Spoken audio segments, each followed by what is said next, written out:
they say should just whack the kids. Like really like bring back the cane. What do you think of calls to go back towards that kind of punishment? I think that is just the case of using benchmarks that work for our generation now. And I don't think it'll work. You don't think Because I think it'll become a badge of honor. Why? Just, you kena cane lah. Yeah. Hey, I kena cane. You can see how many strokes I am or not. Help me take video when I'm being caned. Take video, make sure the angle can see that my face never flinch. Yeah, that's why. And they make a vlog series out of recovering from the cane. What's up, everybody? Welcome to another episode of Yala, your thrice weekly podcast where we talk about the hottest news with a touch of what, Terrence? Good old humor. Good old humor, man. How was the weekend, man? Weekend was good. It was good. Yeah. Very chill weekend. Spent a lot of time with the kid and just doing stuff. But isn't that every weekend? No, but I think as they get a little bit older. Again, you will say that I'm like just instructing you and all that, but as they get a little bit older, you have to engage with them differently. There's a lot more parenting that comes with the age. Yeah. There's a lot more, and I don't know if you experienced it when growing up, but I have decided I'm gonna try to be more present and a bit not say a friend right, but try to be friendly with my kid as he grows up and experience things alongside him. So I watched a play over the weekend with my family, like a children's play, and it was pretty awesome. Yeah. Awesome, why? That means all the actors are children also? No. It was like two adults in a play space. So there was a little playground outside. Then the kids play in the playground for half an hour. Then when the play starts, then you go in and sit down on the floor and surround this area. It's at the Goodman Arts Center. Oh, yeah. So they always have these children's programs. That's really awesome. Because it's cool because you watch your kid and they're actually understanding what is happening on stage, and obviously it's a child's theatre, so it's catered for their age. So they understand it, you understand it, and you can talk about it after you watch it together, you see, and lessons you learn from it and all. So interesting experience. I mean, I will say that even now that my daughter is almost 6 months, I am realizing I need to interact with her in a different way. Because she doesn't just sleep anymore. She sleeps, she wakes up, she plays, and there's only so much playing you can do. Then you have to read to her and engage her. Correct. So she deviates from the Notion spreadsheet that you have about how a child should behave, right? The timetable you set for her and everything. No. So contrary to what you might think, I'm actually not trying to stick to stuff like that because I think that will make you go crazy. It will, yeah. Yeah, because so often things change. So just trying to go with the flow. Of course, that app that gives you notifications. Oh, your kid is entering a leap and all that. Yeah. So sometimes, of course, I also feel like, oh shit, am I doing enough? Yeah. Am I doing too much? Yeah. Am I doing too little? And those kind of thoughts play into your mind, but you just have to fight it because I don't think it'll ever go away. Right? And that's the big thing about being a parent, right? You realize how out of control of certain things you are, and you just there's not much you can do already. You sort of leave it to the universe. You plan, but expect shit to go wrong. Yeah. Because I think if you get too caught up on your plan, then you get pissed off on the plan and circumstances and all that. In fact, no expectations. If anything, it's like let's say if you go holiday, if you can do one fun thing a day, and the rest of the day you're just sort of milling around doing whatever. That's an achievement already. Rather than holiday last time when you're a dink or something, you're just packing your day. The days of a dink. Yeah, you just pack your day with events and cafes and restaurants and bookings and all that, right? Yeah. No, you can't do that at all. Can't do that. Yeah. But I mean, like what you said, I would like to also experience stuff with my daughter. But I mean, relevant to what we're talking about, I also hope that I can be stern when I need to be stern I hope Yeah. I hope. You factor in a Google Calendar meet for caning is it? No, weekly check-in. Weekly check-in. That's what it's called. How has your performance been today? All hands on deck. Yeah. At 7 months, 7 months we'll start the weekly town halls. Yeah, town halls. We'll send out the agenda beforehand and all. But yeah, I mean, interesting now. I mean, she's reacting more and all that. And with news like this that we're going to be talking about, it does make you think oh, what would I do if I was in that situation where my kid is subject to something undesirable? Yeah, man. It's a tricky thing. Yeah, but before we jump into that, what is the regular spiel, Terrence? Welcome if you're new to this podcast.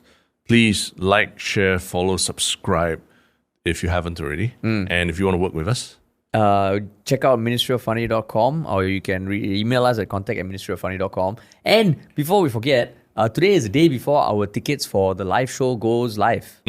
Right. The live show, the ticket sales go live on Tuesday, right? Tuesday. So we are recording this on Monday. Tuesday, 25th February, 9 p.m. We will put the link on Reddit, Instagram, Telegram. And the show is on the night of Thursday, 6th March, 2025. So remember, 9 p.m. You shouldn't be at work. You shouldn't be doing work.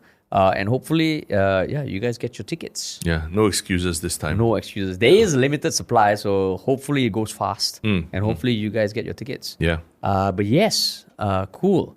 So yeah. I mean, interesting that we were talking about dadding at the start of this podcast, right? Because now there's, this piece of news, very distressing piece of news, right? That we're going to talk about. What is this distressing piece of news?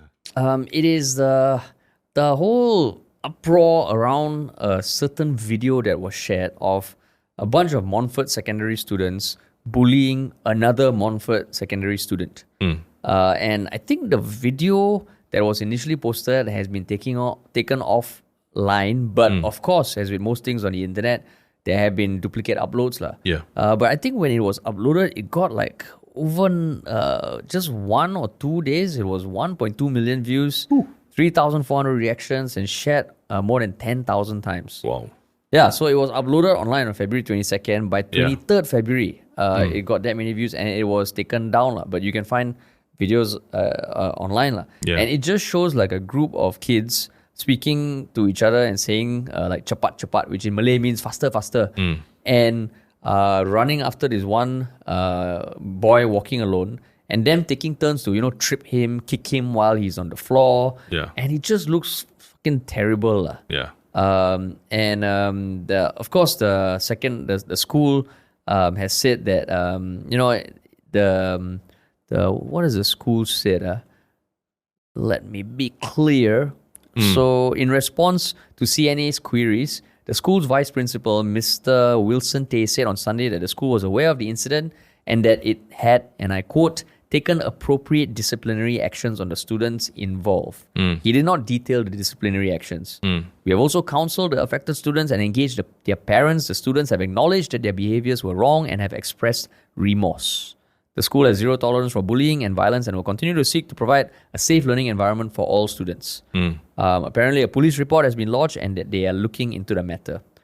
So, that was the official response. But then something else happened from an affected party line. What was that, Terence? I think the mother of the boy who was bullied in the video, she made a post on Facebook, which basically, I saw it as almost a rallying cry, right? A rallying cry for help, for incidents of bullying to be taken more seriously in schools. And it was quite heart-wrenching to read, I would say, as a parent as well.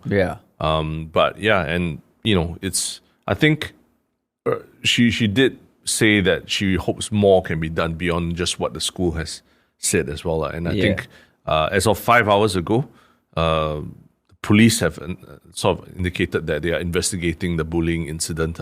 So a police report was lodged and investigations are now going. So now it's a police case. Yeah, and her post is still there on Facebook. But let me just read some certain excerpts. Hi, I'm the mother of the boy who's being bullied in Montfort Secondary School. Single mom, and as a parent, I need to speak out. So what the school and MOE has replied or answered has raised concerns about the school's failure to protect its students.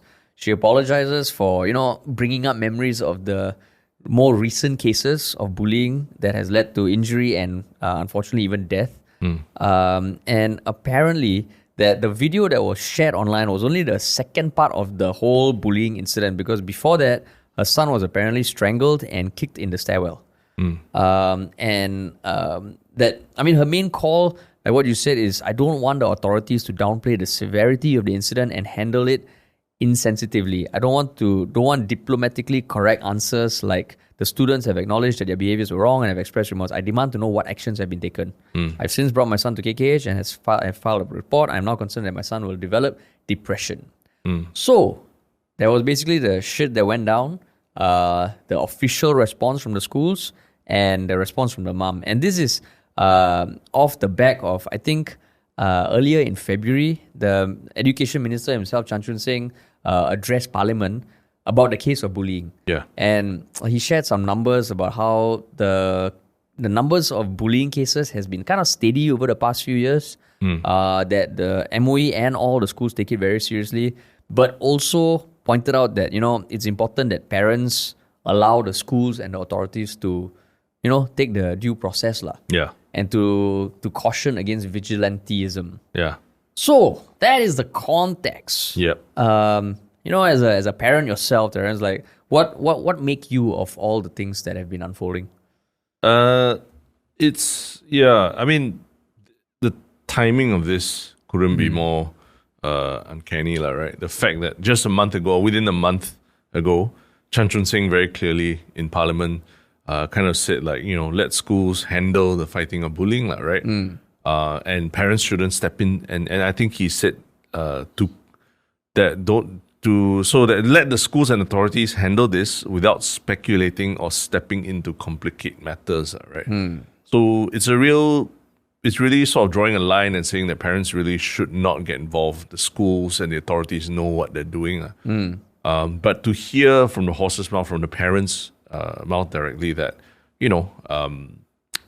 what you see in these videos is not even the worst part of it. There was in the earlier, before this video was even recorded, the kid was being strangled and she's showing evidence of how it happened and all that, like marks on the neck and all that. It kind of it makes you wonder, is enough being done, right? People are saying that, are we putting too much emphasis on trying to protect the perpetrators of this, the bullies? Because I think Chan Chun Sing in Parliament also, he said that, he urges people not to dox the bullies, not to condemn them forever, because there's no chance there's no chance of rehabilitation for them, right? But just seeing an incident like this, we're not sure if it's a good thing that we sort of just keep all the punishment and all the disciplinary actions behind closed doors, because it appears to the public like there's no real accountability for what these people did. I mean, it does seem okay. It's like, when the cases of shootings started getting more and more common in the US. Yeah. And at a certain point, it felt like, of course, it's a different country, but I mean, sometimes the scale and intensity was so shocking that around the world, everyone kind of feels it. Yeah, I remember it reaching a point where it felt like, it's the same thing over and over again, same response. I think the thoughts and prayers thing became a meme also. Yeah. Just thoughts and prayers. Now in Singapore, thank God it's not shootings, but it also feels like, we are just hearing the same thing over and over again. Yeah. So it does feel like, what the hell is going on? And I'm also getting a bit tired of just seeing the same old, the students have been counseled and they have expressed remorse. What the fuck does that mean? Right? Yeah. But I think the biggest indicator, which always blows my mind, is yes, okay, there are all these, actions that apparently are being taken after these incidents happen. But so clearly, the students in this case and in other cases seem to think that taking a video of these sort of things is cool. Yeah. Or there are no repercussions to that. There are no consequences. And I think in this video, you can even hear some chatter of on WhatsApp. Which, I mean, I'm speculating, but it feels like it's not someone just taking a video unknowingly. Yeah. I think they are participating with the intention, with the understanding that there is a video there. So then it feels like, you can look at the act of bullying and say that's fucked up, that shouldn't be happening. But the fact is that they seem to think that videoing it is also okay. Which then makes me think that the punishments are too lenient. Yeah. And it's too light and something needs to change. The punishment for videoing it? No, for bullying. Okay. It almost feels like the repercussions of videoing a bullying act where you can almost identify them. Yeah. There's no repercussions. So it becomes like, hey, just do it for fun. Yeah. As opposed to oh shit, if we do this, I mean, that's the whole point of a law in place, right? And why criminals try to go under the radar and not be detected. The moment you're okay being detected, Now, what the hell is the punishment? But how do you know that the person taking the video was a full-on participant in the thing, lah? What if he or she was, say, whistleblower or something like that? That was like, hey, I record. No. As in, they pretend to be part of the group and recording this, but straight after that, they either pass the video to the kid and then show the mother or something like that. Who did upload the video? I don't know. That's why I'm kind of curious how this video got out. Did they post it online themselves, and then someone else reposted it or something? That's the part I'm a bit of question marks. Yeah, who uploaded the video? That's a good question. Yeah, but I agree with you, lah. The very act of recording the video in itself kind of shows you how brazen it is, in that you see the people in the video, they probably know that someone is recording a video.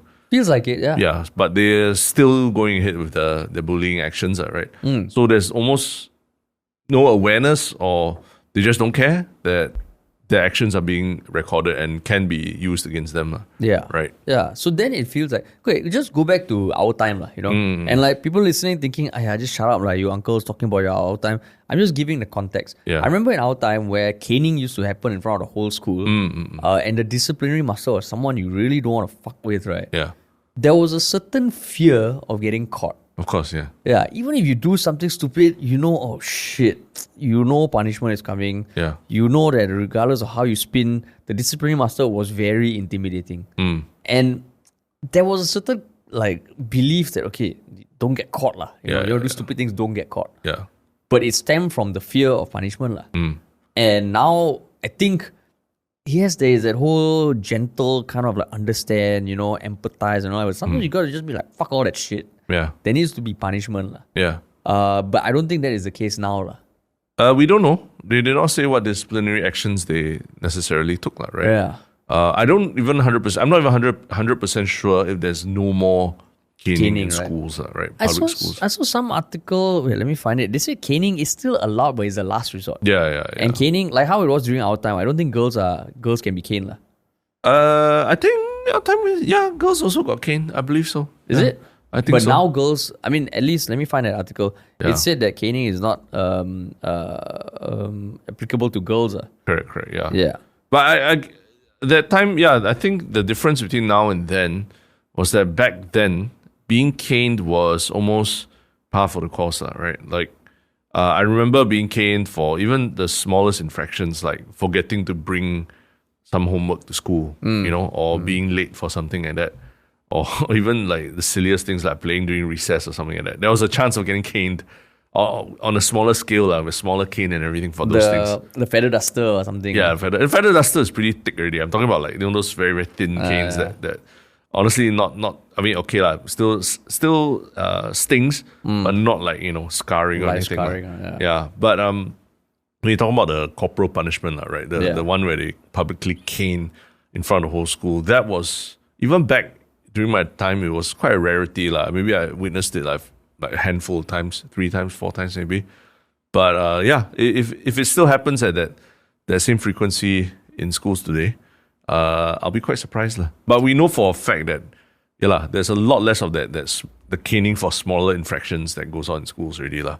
So that culture of fear of repercussions probably is not as strong today as it was back then. Yeah. Right. So just the one thing I could find, 9 January 2024, there was a question in Parliament to ask the Minister of Education for, in each of the past 5 years, how many boy pupils have been meted corporal punishment, which is caning, in school with caning on the palms of their hands or their buttocks over clothing under Regulation 88 of the Education Regulations, and whether there is a need to retain such punishment. So the response, the number of male students caned in schools have remained stable, no number. In schools, caning is carried out as an educative and disciplinary measure for serious offences committed by male students when other corrective actions have been exhausted. So, feels like it still happens Yeah. But maybe it is last resort. Yeah.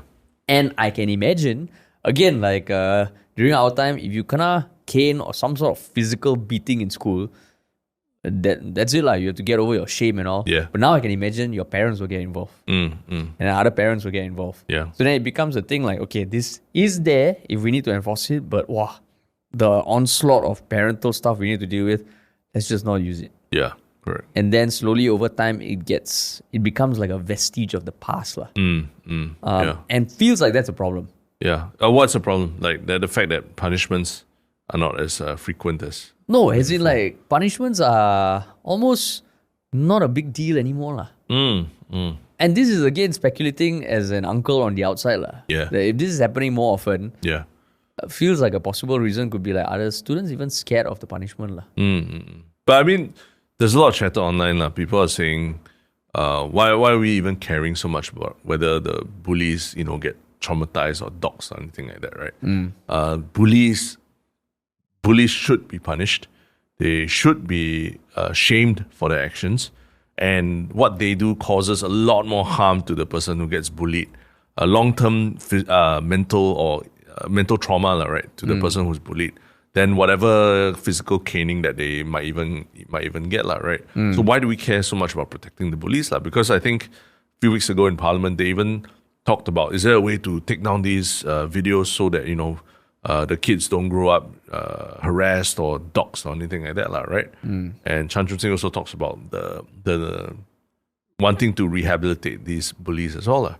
Are we, and a lot of people are saying like, this is woke behavior creeping to the Singapore system where we care about the feelings of the person who bullies as opposed to worrying about the long-term effects on the bullied, right? Like almost treating both of them as equal victims, right? Yeah. Which is a bit strange, I would say. What do you think about that? I mean, I still think we shouldn't dox the bullies. And not to say we care about their feelings and all. I just don't think there's a net positive to that. Okay. What I do think is necessary is like some sort of program, right? The moment you're caught bullying, you get sent to this like anti-bullying school for like 1 month or 2 months. Yeah. Or, like the TV show in the US, Beyond Scared Straight. Have you heard that? No. Where they bring these juvenile delinquents to prisons to meet prisoners and and let them understand what it's like to be in prison. And it's just like, it's meant to be like, hey, don't fuck it up, okay? Because you don't want to end up like me. Yeah. Some sort of corrective action needs to be taken. But I don't think doxing is going to help anything. So you're talking about like boys' home kind of thing, essentially? Something like that. I don't even know whether there are things like that anymore. They do, there are, I think. But I mean, so you're saying they should basically... Some sort of much more stricter punishment. No, so it sounds like a student version of incarceration, where you sort of isolating them from society in some way for an extended period, at least like a few weeks, if not a months, right? Yeah. And then, I mean, not caning them, not physically punishing them, but really getting them to reflect on what they've done, right? Which is something very like uncomfortable or painful in a different way, not physical pain. So what if, I mean, this was something that did come to my mind, but what if it was something more akin to like corrective work order? You know how little bugs, when they are caught, or people who smoke and throw cigarette butts around, sometimes they're made to do corrective work order, which is to physically go to a location and wear a vest saying that I'm shame. It's sort of like, it's public shaming, right? Yeah. And then forced to pick up trash and everything. What if it was something like that where they had to like go and do some physical labor as part of the exchange? Because my thought was that, I mean, we're very worried about doxing them and all, but I also see the point that bullied people have to deal with a lot more physical trauma, mental trauma, compared to what the bully has to go through. So I think getting them out there in public where it's clear that they did something wrong, but you don't exactly say what they did wrong, and they have to do some... So give them a vest. Give them a vest. That's why it kind of says corrective work order.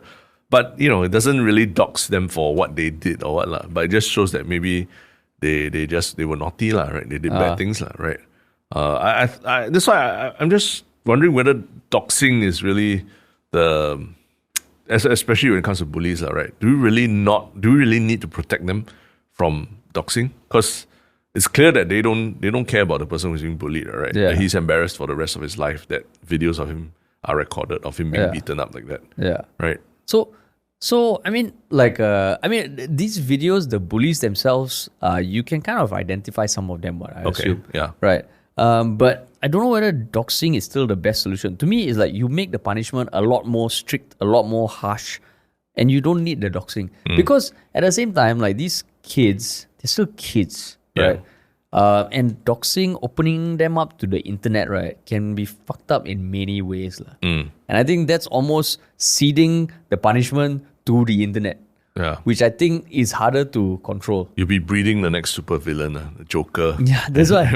Yeah. And I mean, like, we all know people who were bullies. Yeah. Who have turned out as like, not bullies, hopefully lah.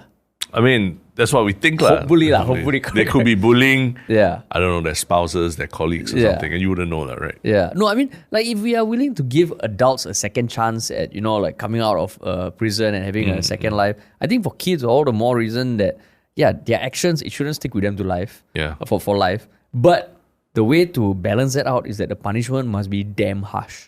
And I think it's reaching a point in time where the punishment for bullying must be damn harsh. And that's why I'm saying, take them out of school. I don't know whether suspension or anything. I think you round them all up. No, anytime it's like, like shoplifting is a very clear thing. If you shoplift, you are deemed a shoplifter. So now I don't think it's difficult to put some criteria where if you do this, you're considered a bully. Yeah. And bullies get A, B, and C. Yeah. And make it super harsh. Because this thing continues to happen, and now we are having people kind of like almost end their life based on alleged bullying. There was a case. There was, right? Of a girl, 15-year-old girl who took her life because of that. Yeah, unfortunately. and that's the only one that's reported. I don't know how many are unreported. So to me, I don't think doxing is necessary, but you make the punishment damn harsh. So what if they tell you that everything you're suggesting is already stuff that they're doing as part of the disciplinary actions that they instituted for these boys lah? Yeah. Maybe not, but it's just that it's not public. It's just that Why not? As in, make it's it not. public? They can't tell people lah. It's just.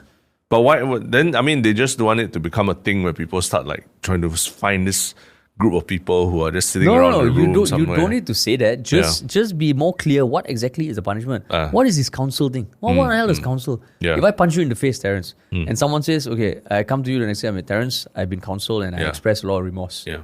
How will you feel? I mean, what exactly. what do you get counseled for? Yeah. And what the hell does counseling mean? It could be someone just talking to you and you saying, "Yeah, I'm sorry. I'm really sorry." Yeah. No, if there's punishment, be more transparent about what it is. Okay.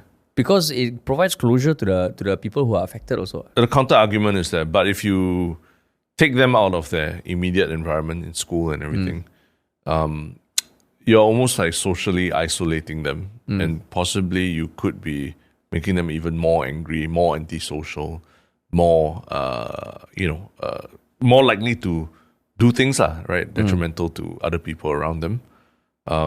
Is that necessarily a good thing? Like, do you like for example, we always talk about that case of a Singaporean who self-radicalizes and joins ISIS and everything, right? After that, do you continue keeping him isolated from the rest of society, or do you like try to mend his relations with his family, the people around, try to integrate him back into society quietly, right? Which one's a better action to take? Like, really isolate them and do this brainwashing thing on them, or let them sort of slowly try to integrate back to society and understand the errors of their ways? But why are they mutually exclusive? I'm not saying take them into like bullying school for the rest of. I mean, that's essentially what you said. Isolate them isolate them for a period of time. Okay. So you come back. So you go to like this, this facility with all the other bullies. Yeah. And like there is all the counseling that you need, but then come back and then let them reintegrate. Then they'll have a record that they went to bullying school it doesn't need to be like a criminal record lah. No, but then so will it stay as a stain on them? But I think forever? The punishment basically needs to be something at the level where there will be consequences. Okay, so it will remain as a stain. Yeah, because you think about like what you pointed out as a victim. That thing will stay with you for life, no?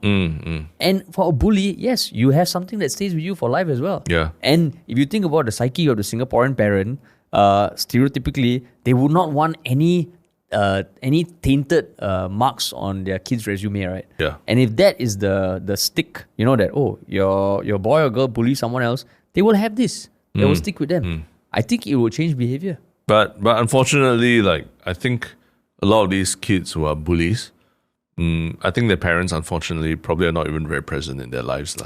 True. So trying to shame the parent actually might not even have any effect, if any at all, right? I'm just coming from the very, very, just understanding a lot of bullying behavior. It comes from neglect, a lot of times parental neglect, and nobody, sort of giving them guidance. So that's why I'm like, okay lah. I mean, I get where you're coming from in terms of like the bullying school and all that, but just whether it should be, something so harsh as opposed to, let's say, you are suspended or you go for detention for 3 months or 2 months in school. But other than that, also is what? You stay in a classroom with your phone. Correct. Yeah, you're socially no phone. You're just socially isolated, scribbling. You only have a pen and paper to just write letters to whoever right. Would that placate? You think that would placate the parents of the kids who got bullied? Maybe because right now there's no visibility on the punishment at all. And I think that is what makes people unsettled. Like, what do you mean they express remorse? It's almost a bit condescending. Yeah. Can my son who just got bullied express anything that would, release the stress or the trauma? Yeah. And maybe, we can take a page from the driver's license system. You bully, you get like 10 bullying points. Yeah. Every year that you don't bully, you minus off points. Then maybe like you got good behavior, then your record is clear. But then that means you're allowed to bully a little bit. No. You're allowed. It's like demerit points. Yeah, like every review, you got punch anyone? You never punch, but you slap. Sorry, 1 point. But you never punch anyone, you say, okay, good. And so you can work towards having a clean slate. Okay. But I mean, all this is, I mean, I guess we're coming from the camp where we feel the punishment is, at least right now, just too not soft, knowing what it is, we assume that it's too soft, right? Too little going on. Yeah. But what about the other camp that says, I also grew up being bullied. Look at me today, I'm doing a good job. I take care of my family, and I'm not a bully. In fact, bullying made me stronger and everything. It's how you bounce back from it. Comments, You hear that, right? What do you think of that? I don't know, whenever I hear things like that, right? Yeah, you might be a positive example, but I think for everyone who turned out okay, probably people who didn't and who have had that thing stick with them for the rest of their lives and affect them in some way. Yeah. So maybe last time I used to think like, hey, everyone turned out okay, then just suck it up. But I don't think that anymore. You? I think it's a different era now. There's besides just physical harassment like we see in this video here, there's also online bullying also, right? Which is a whole different dimension. So I think kids these days, we say that they're, a lot of people say they're very soft, strawberries, whatever. But they also have a lot more to deal with, right? Both physically, mentally, emotionally as well. There's a lot more dangers that lurk in, previously unseen corners of the internet and the world and everything, right? And they're trying to figure themselves out. They're trying to find their place in the world. At the same time, they have to be wary of all these dangers. It's just too much for, I think, a teenage mind to handle. So it's difficult to expect kids these days to just be able to pick themselves up off the floor. At the end of the day, I think I look back at my childhood and just life was just a lot simpler back then, right? Whereas now there's so much different things to deal with in terms of like wanting to be fit in and to be cool and to not feel like a loser, when everyone else is. You got a TikTok influencer as a classmate, who's probably making more money than your parents and things like that. It's crazy, right? So they got a lot to deal with, and I don't think it's fair to expect them to be able to just pick themselves up. Yeah, you can't use the benchmarks that we grew up with as a benchmark now. Because last time, if you get bullied in the stairwell of your school and all that, you leave your school, you can still, people don't need to know that you got bullied. Yeah. Right. But now, it's just there for the rest of your life. Yeah. So that's where it's like, wow, it's sad and scary, and I think the punishment needs to just be something that, okay, for every time you bully someone, 1 year extra NS. I was thinking of that.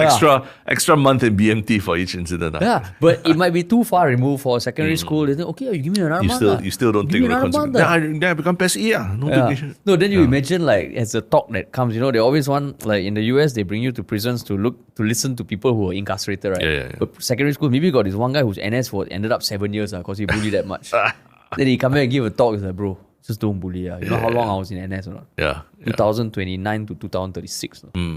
My whole life went by. Correct. Don't bully. And that's the message. Yeah. So then you you flip it, you make it constructive, lah. And army, like that is, I mean, hopefully now also it is still as disciplined as it used to be, but there needs to be something where even the kids themselves feel like, shit, I really don't want this to happen to me. So I mean, what you're saying, between you and I, your perspective sounds more. You want more punishment, right? Yeah. But I mean, I think we still pale in comparison to what people are asking for online, where they say should just whack the kids, like really like bring back the cane, just really give them. But the cane is there. Yeah, the cane is there. But by saying, I guess the frequency of usage of the cane needs to be closer to what it was back in our day, right? What do you think of calls to go back towards that kind of punishment? I think that is just the case of using benchmarks that work for our generation now. And I don't think it'll work. You don't think Because I think it'll become a badge of honor. Why? Just, you cannot cane. Yeah. Hey, I cannot cane. You can see how many strokes I am or not. Hey, help me take video when I'm being caned. Take video, make sure the angle can see that my face never flinch. Yeah, that's why. And they make a vlog series out of recovering from the cane. Yeah, No. actually we've seen that a lot. People making vlog series after doing bad things and everything. Yeah. No, I think you cannot. I think that is using the old model on the new world. Yeah, And it becomes a fucking badge of honor, no? And it's very frustrating for us when we see people who don't even seem remorseful for things they've done. Yeah. And then they make videos of, my experience in prison and things like that. And then somehow they spin it in a certain way to make them look like the victim. Woke culture was the one that cancelled me, woke people. Yeah. So I think even when deciding the punishments, right, you need to understand what is valuable to kids these days. Last time, why would you say caning worked? There was a public shame. Public shame, right? Yeah. And it was just, you can't record videos of it. Yeah. It's just everyone in school sees it. Right? And there's no way to spin the story yourself. Yeah, you can't spin you this. were the guy. You have no platform to spin the story. Yeah, you were the guy who got caned. Yeah. And it generally had a universally negative sentiment. Now, right, if you get caned, right, you go to the US, you make a video, you probably get some sympathy votes. Yeah. And you then say, Singapore, punishment is so inhumane and everything. Draconian. I think there needs to be a whole deep thinking into what does punishment for young kids in 2025 look like. And I think it might be something that we might not be able to understand also. Yeah. Right. Like, I mean, no social media, or something. I don't know how you're going to... But I think the punishment needs to be harsh. No social media. No, and harsh, not to the people who are setting the punishment. Yeah. But to the people who are receiving the punishment, because I think there will be two different things. Yeah, so just harsh. I mean, of course, I say now, with my own child, I hope I can be the one to be stern and not just be wrapped around her finger. Yeah. I hope that when there needs to be some punishment meted out, that we will be able to instill some sort of discipline. Okay, I know what to get you for Christmas. Really. What? Giant rotan cane. The one with the leather hand grip. The leather hand with your name carved on it. So that she knows it's you. No lah. I don't think I want to just beat like that lah. But there's a way to met out punishment without correct. Physical beating, right? I think we've talked about it before, the ingenious ways that some of our teachers last time punished us without physically putting any hands on us at all, right? Genius, that was terrible. So that kind of stuff, man, because the whole thing about this is like the US Singapore equivalent of thoughts and prayers, man. Yeah. They have been counseled and they express remorse. What the fuck does that mean? Yeah. Frustrating times. Frustrating. But talking about cleaning up the act of school bullies and all that, there's another group of people that want to clean up the act and make things generally cleaner for everyone. But apparently they need a grant to do that. They need a grant to help them do that. And who are this group of people? It is, the group of people who are hypothesized to need the grants are the coffee shop operators. But the people who came up with the recommendation that there be grants to these coffee shop operators are people from a task force, right? That I didn't even know existed. But I can't imagine it being a badge of honor to be part of. Yeah. It is the Public Toilets Task Force. Yeah. So I think it is co-chaired by Bayam King and Public Hygiene Council Chairman Andrew Keng. So I think there has been a lot of chatter about the cleanliness of coffee shop toilets in the past few months, right? Yeah. As of February 21st, Bayam King said that the task force had submitted its recommendations to the Minister for Sustainability and the Environment, Grace Fu.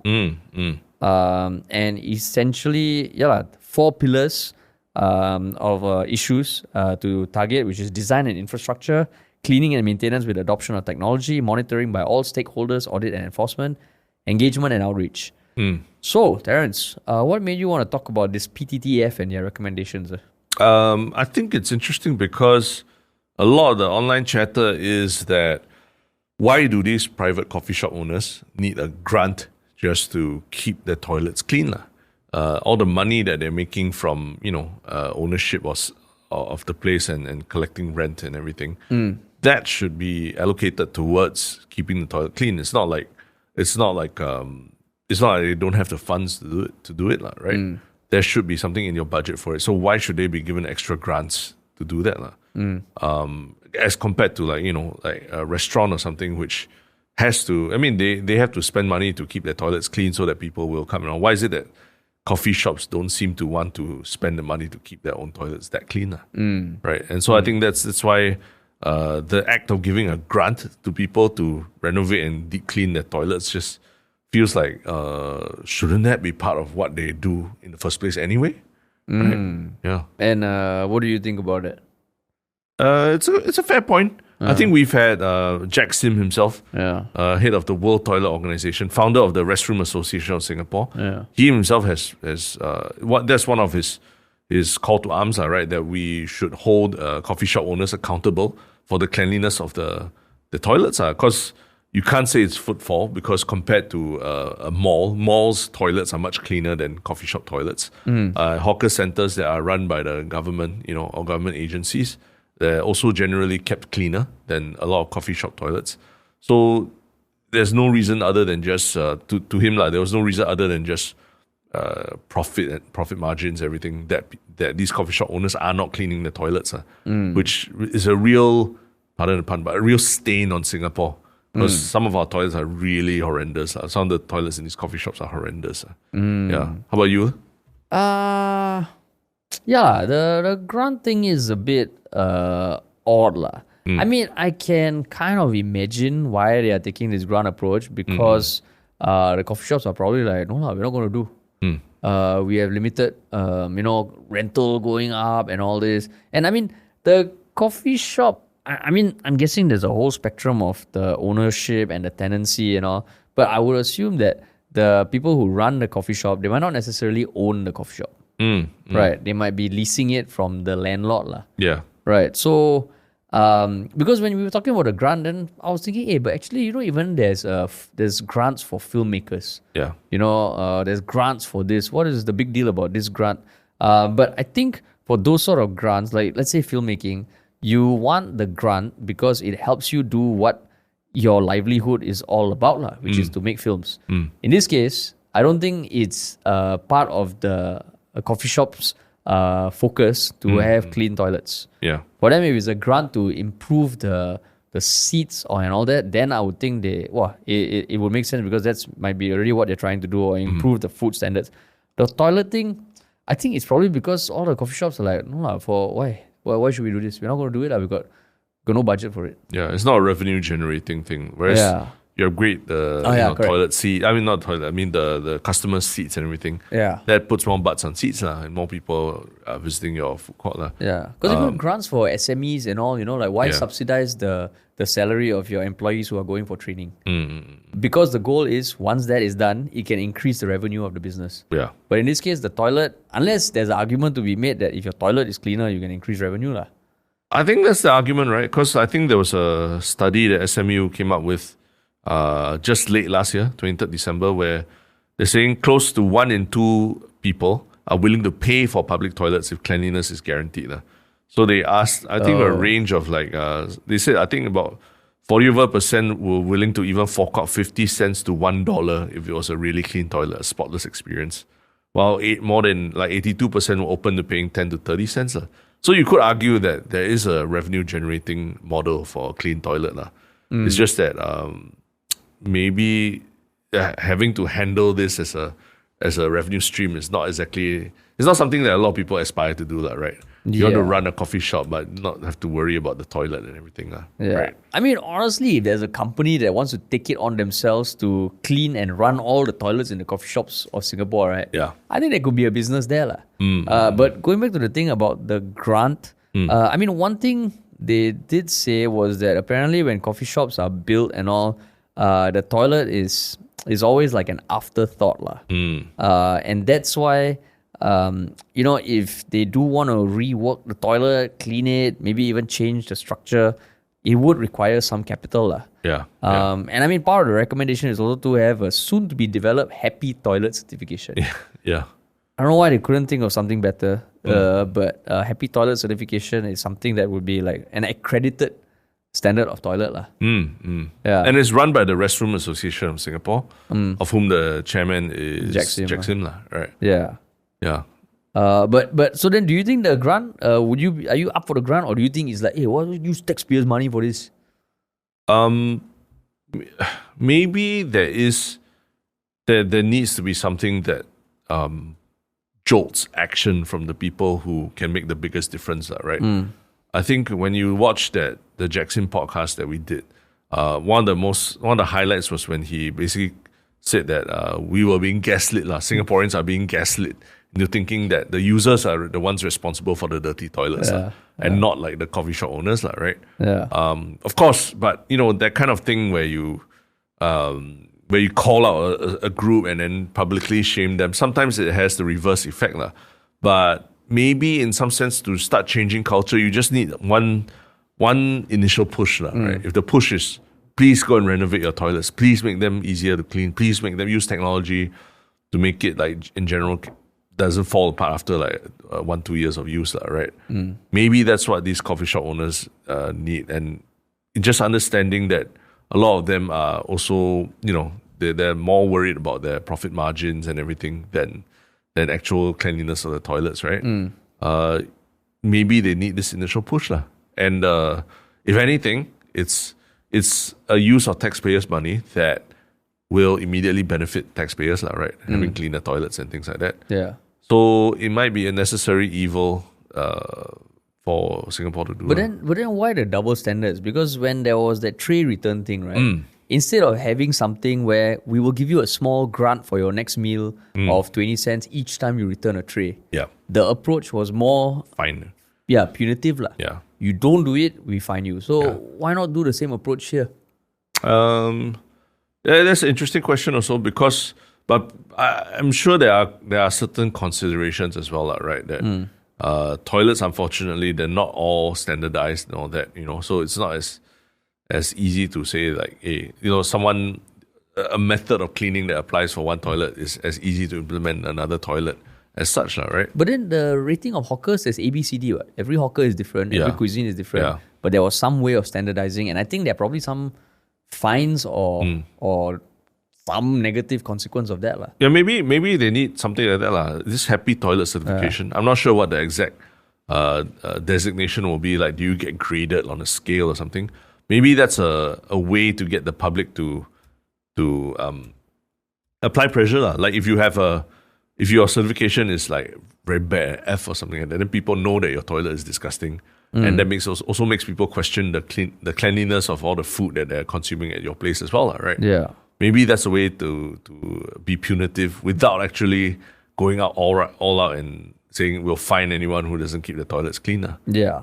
And I mean, we don't know the exact details about the grant, because while the report is out, it's 25 pages, it's available online, there's not much mention about the intricacies of the grant. Because, for example, maybe the grant is, okay, for these first 2 years, we are going to be giving out a grant to any coffee shop that is willing to be the first of this batch of people who want to upgrade. If you don't, within this next year, there will be fines and you will have to foot the cost of renovation and deep cleaning. But this grant is there for people who want to be the early adopters, which in that case might make sense. And they might need to adopt a standardized layout and everything, and physical requirements in the toilet itself, right? Correct. Like number of soap dispensers and things like that.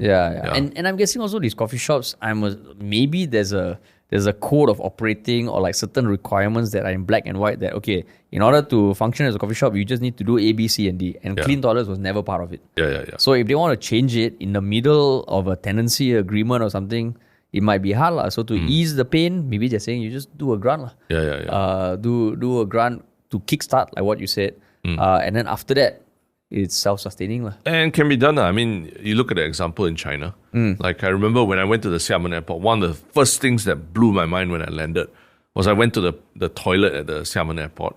And they had one of those, the toilet seats had toilet seat covers, like plastic toilet seat covers. But the beauty of it is that it's not that you just pull a paper from the wall and then you just lay it over the seat.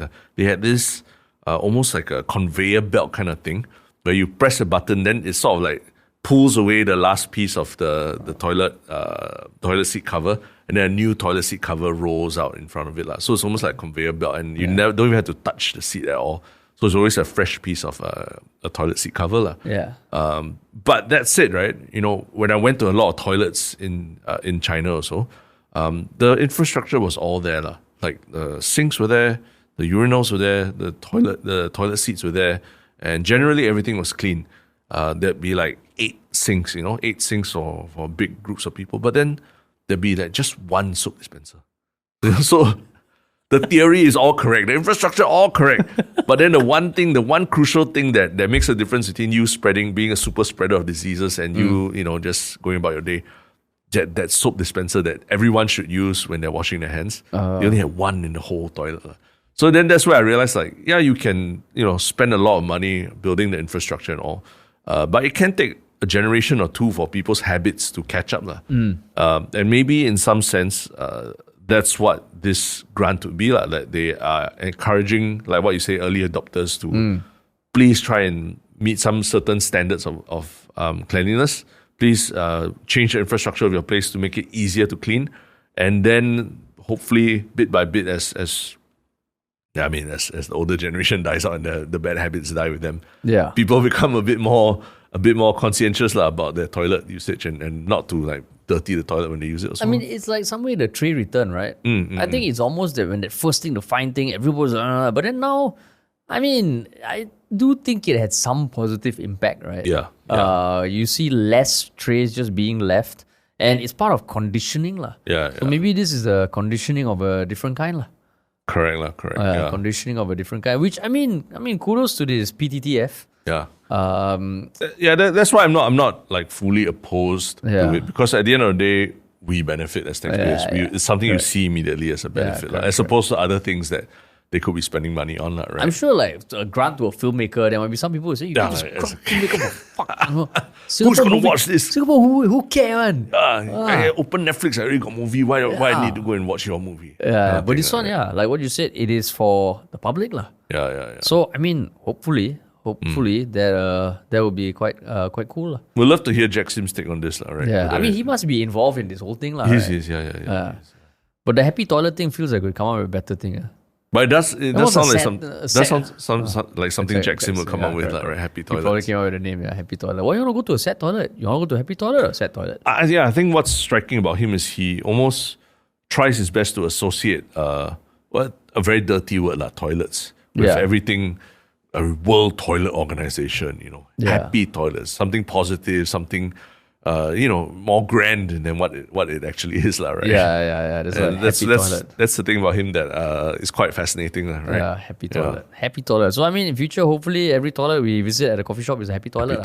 Not a sad toilet. Yeah. Happy times in happy toilets. Happy times, correct. Or happy endings in happy toilets. If it's a happy toilet, there's a higher chance that there might be some happy endings inside, right? A good poop. Sad toilet, only sad endings. Yeah, but yeah, man. Yeah. Cool. So what is your one Shiok thing? One Shiok comment, sorry. One Shiok comment. Wait, let me pull it up. You have yours? I think it's just of our most recent episode where we are talking about the pregnant hawker who was forced to stand due to NEA rules, right? Although not forced to stand, but the person who complained about his pregnant hawker wife having to be physically present at her store. Yeah. As part of NEA's rules for hawkers. So on Reddit, ZZ898989 said that if he was the one that was, say, personally handling the store, he can take an uncle's lor mee recipe and expand to all the subsidized rent hawker center. And if this guy was actually smarter, he would have just shut up and sucked thumb because he got the benefits of having a hawker store already. If you don't want to comply the hawker rules, just get out. Seriously exploited the rules already, but still want to complain. So there was a comment that actually you hear a lot I heard a lot of it on the Singapore Raw, Singapore subreddits, right? And, interesting that one of our listeners here is also feeling this way, right? Yeah. My one Shiok comment is a comment on the 621 where we talked about the budget. Yeah. I was on Reddit and it was from MS Aeroplane. Love the story of the dog traveling in style. I think that was a Dalmatian story. Dalmatian traveling in first class.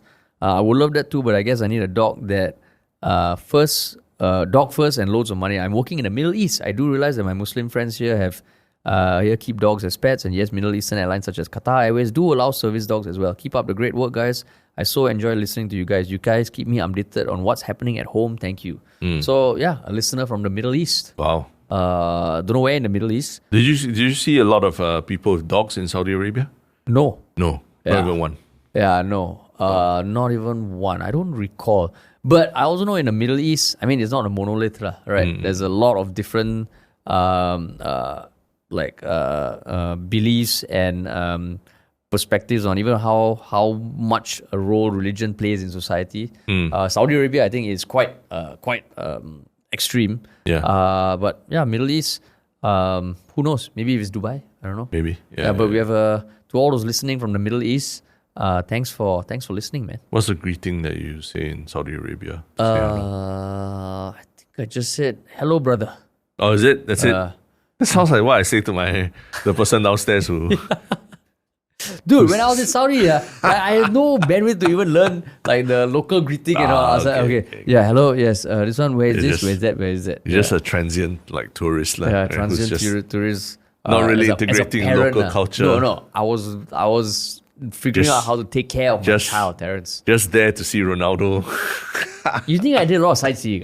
You think we did a lot of sightseeing? No, man. I just saw that one Ronaldo game, and after that it was just nothing else. Okay. But yeah. And what about your one Shiok thing, man? My one Shiok thing. Actually, I did want to talk about the children's theatre thing that I saw as my one Shiok thing, lah. So it's actually called White. And it's actually playing at the Art Ground at Goodman Art Centre. And it's apparently a production by the Catherine Wheels company with a slight, they say it's a Singapore twist. And what's cool about it is that if you go there with your kid, if you get tickets and you go there and watch the thing with your kid, there's also like a indoor play area where the kid can play for half an hour before the show. So they get it out of their system, they run around and go down slides and everything. Then after that, they sit down and watch this theatre production that runs for 45 minutes, which is just nice for most kids. Most kids get, I don't think they can do more than 45 minutes or half an hour thereabouts. So it's a good experience, fun experience. And it's still running? I believe so. Yeah, I believe so. I think it's running for a few months. So I think we're one of the earlier ones. And what's it called again? White. White. WHITE. Yeah, oh, White. Nice. What was it about? I don't want to spoil it for people, but it's essentially it's about two people who live in this place where everything is white. Yeah. Like wear white kind of campaign. Not so on the nose and Singapore politics and all that. I don't think it's a Singapore written production. I'm not 100% sure. I think they adapted it. It's not 26 right out and 28 right out. No. Yeah. Nothing political about it. Come on, this is for kids. Let's not ruin it with politics. Happy Meal lah. Get them started young lah. Happy what? Sorry? Happy Meal. That's the premise of the Happy Meal at McDonald's. Oh, I see. I thought it was like, what was Happy Meal? Happy Meal. But yeah, so that's my one Shiok thing, White. My one Shiok thing was, because the Grammys recently completed. And do you know who Benson Boone is? He's the guy who sang Beautiful Things. If you hear it, you would it probably sounds familiar because it was one of those songs that went viral on TikTok. If you hear it, you might recognize it. Okay. But I mean, that song is damn nice, and it was one of the breakout hits of 2024. So the video was his performance at the Grammys, and it's quite interesting because I think he appeared on American Idol maybe 2019, and then halfway through the competition he withdrew to pursue music on his own, and now he's like doing super well. So the way he performed this was he was seated at one of the tables, and then the spotlight shone on him, and he pulled out a mic and started singing. But it's funny, the other guests at the table were kind of surprised that he started singing. So then he gets out, walks around. J-Lo happened to be at his table, and he's wearing a tuxedo. Then he goes around, and these two female celebrities, Heidi Klum and Nikki Glaser, pulled off his tux to reveal like one of those 70s rock and roll tight outfits. And then he goes up and then he does a flip on stage off the grand piano and he sings, and wow, you look at that performance, I'm like, that is a fucking showman, man. And it's one of those performances that you're like, oh, that's cool. His voice is amazing, the song is damn nice, and his showmanship, given he's only been in the business for a few years, pretty dope. I see. Cool. And the outfit's like really, it's like one of those 70s rock bands. And the event was the Grammys itself. Grammys, Why was he selected to perform this? I think because he was one of the artists that last year he really came out, and I don't know whether his song was nominated for something. Beautiful Things. It's a really nice song. And he performed the shit out of it. And I mean, speaking of awards, the Academy Awards is happening soon. Not that I care about the awards, but Conan O'Brien is hosting it, and he's one of my favorite comedians. I think, but the only thing that people in Hollywood are caring about these days is Blake Lively and Justin Baldoni. What's the latest news? I mean, it's getting ugly even for Ryan Reynolds as well. He's Taylor Swift also dragged in somewhat. Oh, is it? Taylor Swift also? Because there was, I don't know if you've been following, but Blake Lively tried to use Taylor Swift's name to pressure the director into taking her creative feedback also. Oh just my annoying. God. But just as an addendum to my one Shiok thing earlier, I just checked, and actually I think last weekend was the last run of this white show. It was running for like 2 or 3 weeks already. But anyway, I'm sure it'll come back because this is the second time it's been at the art ground already. So I'm sure it'll be back next time. Can you imagine people listening and they were Googling, I'll bring my child there, and then you just quash their dreams. But life's like that. We have to deal with the... Suck it up, suck it up. The transient nature of life, right? So is that one Shiok transient thing? One Shiok transient thing. But yeah. Cool, man. So that's the episode. Remember, if you made it this far and if you're listening before 9 p.m. on 25th February, Tuesday, tickets for our next live show will be coming out at 9 p.m. So make sure you get it then. So make sure follow all our socials as well, right? To make sure that happens. I think Telegram probably is the best place because, I mean, the timing wise, it allows us to just immediately put something out there. Put something out, So, but if you want to work with us also, please reach out to us at contact at ministryoffunny.com or just check out ministryoffunny.com. Awesome. All right. Thanks for listening, everybody. And we'll talk to y'all soon.